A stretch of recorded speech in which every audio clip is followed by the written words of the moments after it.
Hello friends, स्वागत है आपका हमारे YouTube channel study with smartness में। हम पढ़ रहे हैं गणितीय शिक्षण शास्त्र में सबसे इम्पोर्टेंट क्वेश्चन जो आने वाले एग्जाम शिक्षक भर्ती के लिए बहुत महत्वपूर्ण है।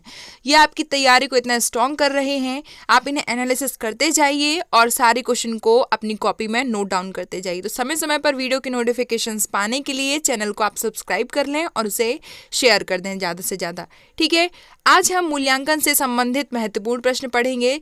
मूल्यांकन से संबंधित कैसे क्वेश्चन बन सकते हैं ये आज हम देखेंगे। ठीक है, तो एक एक क्वेश्चन को आप अच्छे से समझिए, ध्यान से देखिए और वीडियो को बार बार देखिए ताकि आपको याद रहे। ठीक है, तो चलिए स्टार्ट करते हैं। आज का हमारा पहला क्वेश्चन है, कोठारी आयोग के अनुसार मूल्यांकन किस प्रकार की प्रक्रिया है। फ्रेंड्स, तो कोठारी आयोग मूल्यांकन के बारे में क्या कहता है ये हम देखेंगे। हमारे ऑप्शन है एकांकी, सतत, उपयोगी या अनुपयोगी। तो कोठारी आयोग मूल्यांकन के बारे में कहता है कि मूल्यांकन को सतत प्रक्रिया उन्होंने माना है। और क्या कहा है मूल्यांकन के बारे में, तो उन्होंने क्रमबद्ध प्रक्रिया माना है। शिक्षा की संपूर्ण प्रक्रिया का अभिन्न अंग मूल्यांकन को ही कहा है। उनके अनुसार मूल्यांकन में शैक्षिक उपलब्धि की जांच ही नहीं की जाती, जबकि उसे अगर हम इस प्रकार से लें कि उसमें सुधार के लिए ज़्यादा से ज़्यादा प्रयास करें। तो ये मूल्यांकन के बारे में ये कहता है कि ये जांच का रूप ना लेकर इसमें सुधार के लिए भी कार्य किए जाएं। ये किसने कहा है? कोठारी आयोग ने कहा है। ठीक है फ्रेंड्स, तो ऑप्शन नंबर बी इसका राइट आंसर होगा। चलते हैं नेक्स्ट क्वेश्चन पे। नेक्स्ट क्वेश्चन है, निम्न में से कौन मूल्यांकन का सोपान नहीं है। तो सोपान नहीं है इसमें बताना है। हमारे ऑप्शन से अधिगम अनुभव की योजना बनाना, शिक्षण उद्देश्यों का निर्धारण करना, शिक्षण उद्देश्यों को परिभाषित करना या सभी। फ्रेंड्स, तो इसमें देखिए अधिगम अनुभव की योजना बनाना, शिक्षण उद्देश्य का निर्धारण करना और उसको परिभाषित करना, ये सब एक योजना यानी कि पाठ योजना में इसमें हम बना सकते हैं। लेकिन मूल्यांकन के बारे में हम देखते हैं कि क्या सही है, क्या गलत है, कहाँ कठिनाई है, उसके सुधार के लिए प्रयास किए जाते हैं। तो ये बिल्कुल नहीं आएंगे मूल्यांकन के सोपान में, इसलिए ऑप्शन नंबर डी इसका राइट आंसर होगा। नेक्स्ट क्वेश्चन है, एक अच्छी परीक्षा का लक्षण नहीं है। तो एक अच्छी परीक्षा का कौन सा लक्षण नहीं है? हमारे ऑप्शन है आसान स्तर, विश्वसनीयता, वैधता या व्यापकता। तो हम देखते हैं कि अगर एक अच्छी लेवल की परीक्षा लेनी है तो वहां पर परीक्षा का लेवल आसान नहीं होना चाहिए। ठीक है, यानी कि थोड़ी सा तर्कशील चिंतन पर आधारित होना चाहिए, इसलिए ऑप्शन नंबर ए इसका राइट आंसर होगा। नेक्स्ट क्वेश्चन है, निम्न में से कौन मूल्यांकन की एक प्रविधि है। तो कौन मूल्यांकन की एक प्रविधि है? हमारे ऑप्शन है लिखित परीक्षा, मौखिक परीक्षा, प्रयोगात्मक परीक्षा या सभी।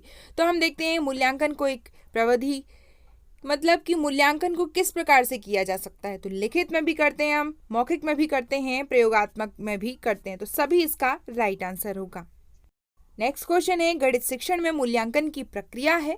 तो मूल्यांकन की प्रक्रिया कौन सी है? हमारे ऑप्शन है प्रश्नावली, साक्षात्कार, पड़ताल, जांच, सूची या सभी। तो हम देखते हैं मूल्यांकन में चाहे वह गणित की बात करें या सभी सब्जेक्ट की बात करें, तो प्रश्नावली इसमें साक्षात्कार यानी सामने बच्चों से प्रश्न भी पूछते हैं, पड़ताल सूची उसने कितना किया, क्या किया, यह भी देखते हैं। तो सभी इसका राइट आंसर होगा। ठीक है फ्रेंड्स, इन क्वेश्चन को आप खुद भी एक बार लगाते जाइए। तो सभी इसका राइट आंसर होगा option number D. Next question है, मूल्यांकन एक ऐसी प्रक्रिया है जिससे सही ढंग से वस्तु का मापन किया जा सकता है। तो ये किसने कहा है?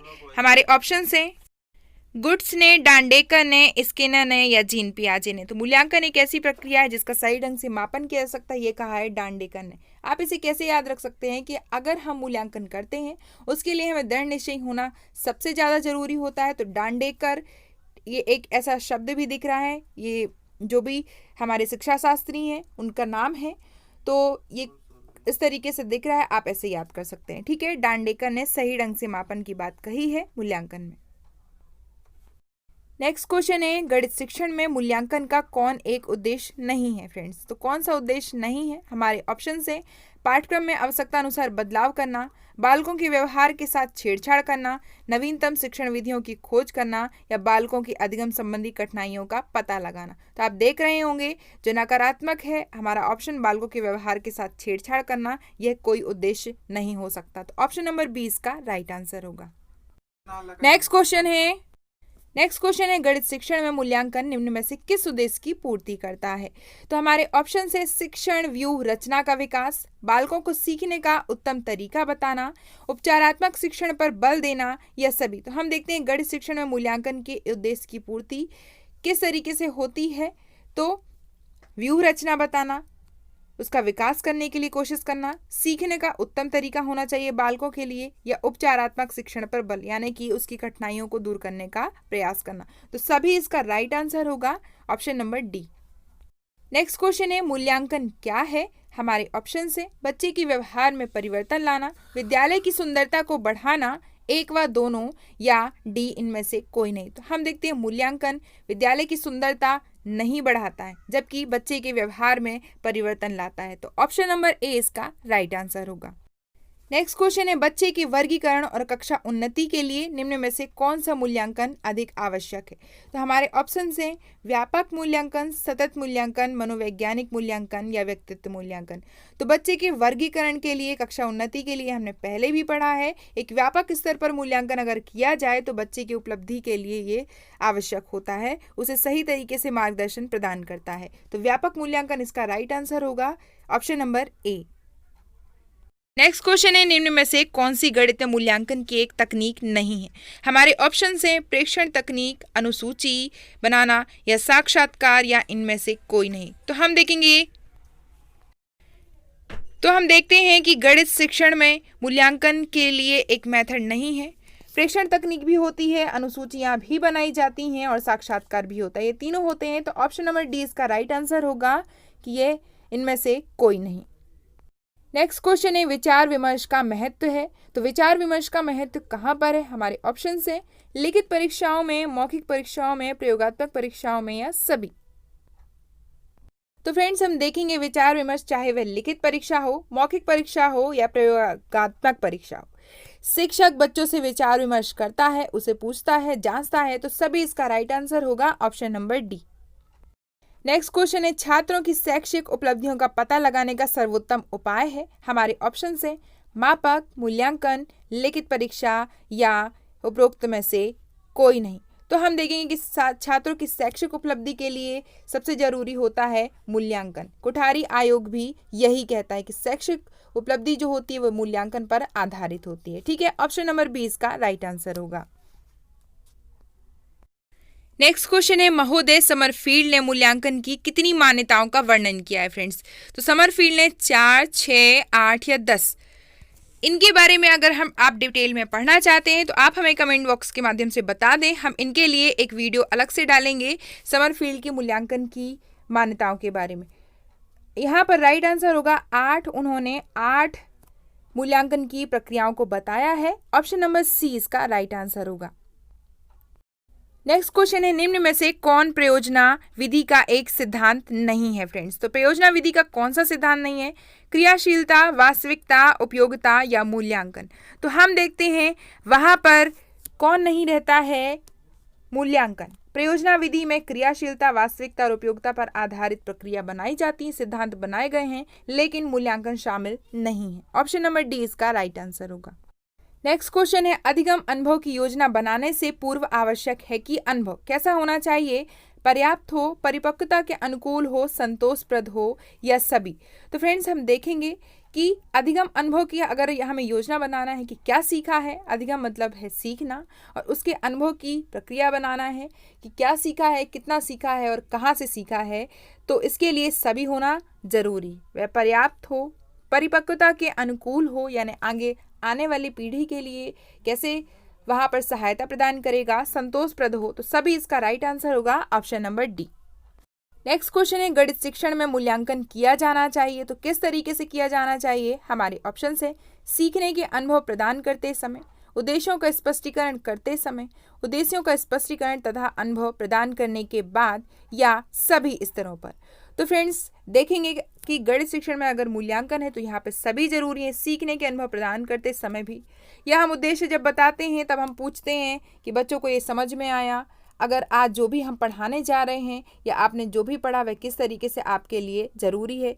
ठीक है, उद्देश्यों का स्पष्टीकरण अनुभव प्रदान करते समय वहाँ पर भी हम मूल्यांकन कर सकते हैं। तो मूल्यांकन हर जगह हो सकता है, इसलिए सभी इसका राइट आंसर होगा।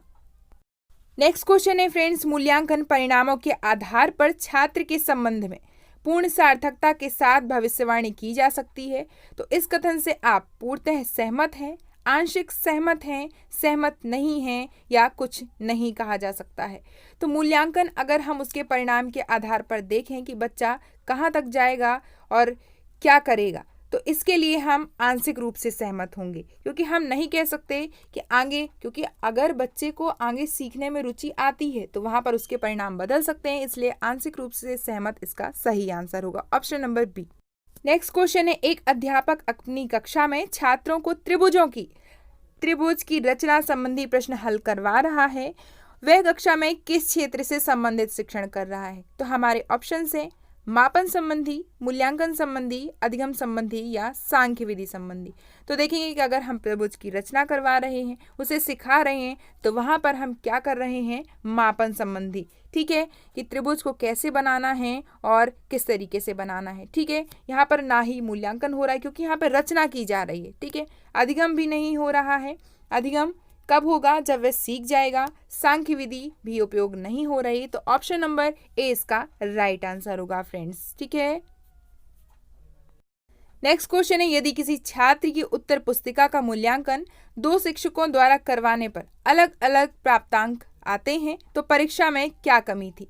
विश्वसनीयता, वैधता, वस्तुनिष्ठता या कठिनाई स्तर। तो अगर हम देखेंगे कि 2 टीचर हैं और बच्चा एक है, उसे 2 तरीके से उन्होंने चेक किया प्रश्नों को या उत्तर पुस्तिका को देखा, तो वहाँ पर किसकी कमी है? विश्वसनीयता की कमी है। ठीक है, दोनों के अंक जिन आधार पर दिए जा रहे हैं वहाँ पर विश्वसनीयता की कमी प्रतीत हो रही, तो ऑप्शन नंबर ए इसका राइट आंसर होगा। तो फ्रेंड्स, ये थे गणितीय पेडागोजी में हम बहुत महत्वपूर्ण क्वेश्चन। आज जो मूल्यांकन के बारे में हमने पढ़ा उसे आप अच्छे से नोट डाउन कर लें। जो भी प्रॉब्लम है उसे आप हमें कमेंट बॉक्स के माध्यम से बता सकते हैं और कैसी वीडियो चाहिए ये भी बता सकते हैं। ये वीडियो आपको कैसा लगा आप बताएं। वीडियो को लाइक करें, शेयर करें, सब्सक्राइब करें। Thanks for watching. जय हिंद।